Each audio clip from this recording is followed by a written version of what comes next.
Sylhet MAG Osmani আন্তর্জাতিক বিমানবন্দরে চলছে ই-গেট স্থাপনের কাজ। আগমন ও বহির্গমনের জন্য বসছে ৬টি গেট। ই-গেট স্থাপিত হলে কমবে ইমিগ্রেশনের সংক্রান্ত বিড়ম্বনা। পাসপোর্টধারীরা কোনো ধরনের বিড়ম্বনা ছাড়াই ইমিগ্রেশন শেষ করে ত্যাগ করতে পারবেন বিমানবন্দর।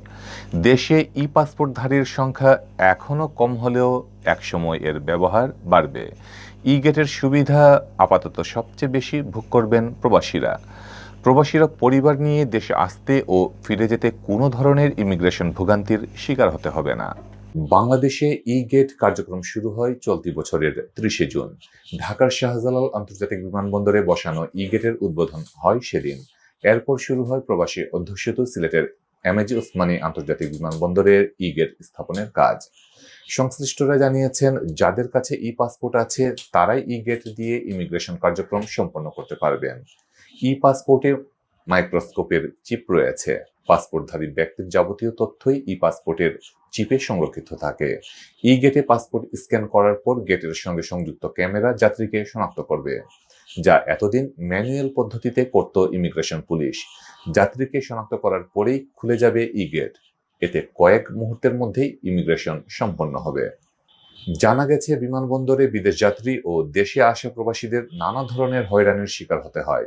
ম্যানুয়াল পদ্ধতিতে ইমিগ্রেশন করতে গিয়ে তারা নানা ভোগান্তিতে পড়তে হয়। এই ভোগান্তি দূর ও বিমানবন্দরের যাত্রী সেবার মান বাড়াতে ই-গেট স্থাপনের উদ্যোগ নেয় সরকার। এর অংশ হিসেবে ঢাকার শাহজালাল আন্তর্জাতিক বিমানবন্দরের পর সিলেটের ওসমানী আন্তর্জাতিক বিমানবন্দরে বসানো হচ্ছে ই-গেট। বিমানবন্দরটিতে ৬টি ই-গেট বসানোর কাজ করেছে ফ্লোরা লিমিটেড নামের একটি প্রতিষ্ঠান। ইতোমধ্যে গেট স্থাপনের কাজ অনেক দূর এগিয়ে গেছে। কাজ সম্পন্নের পরেই গেটগুলো বিমানবন্দর কর্তৃপক্ষ ও ইমিগ্রেশন বিভাগকে বুঝিয়ে দেবে ঠিকাদারি প্রতিষ্ঠান। আগামী মাস দেড়েকের মধ্যে কাজ সম্পন্ন করে ঠিকাদারি প্রতিষ্ঠান ফ্লোরা লিমিটেড কর্তৃপক্ষের কাছে ই-গেট হস্তান্তর করতে পারে বলে জানা গেছে।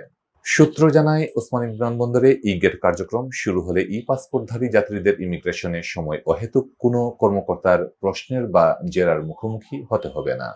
সংশ্লিষ্ট এয়ারলাইন্স কর্তৃক যাত্রীর ব্যাগেজ সংগ্রহ, টিকেটের যাচাই বাছাই এবং পাসপোর্টের চেকিং সম্পন্নের পরেই ই-গেট ব্যবহার করতে পারবেন পাসপোর্টধারী যাত্রীরা। সিলেট এমএজি ওসমানী বিমানবন্দরের ব্যবস্থাপক হাফিজ আহমদ জানান, প্রায় ২ সপ্তাহ ধরে ওসমানীতে ই-গেট স্থাপনের কাজ চলছে।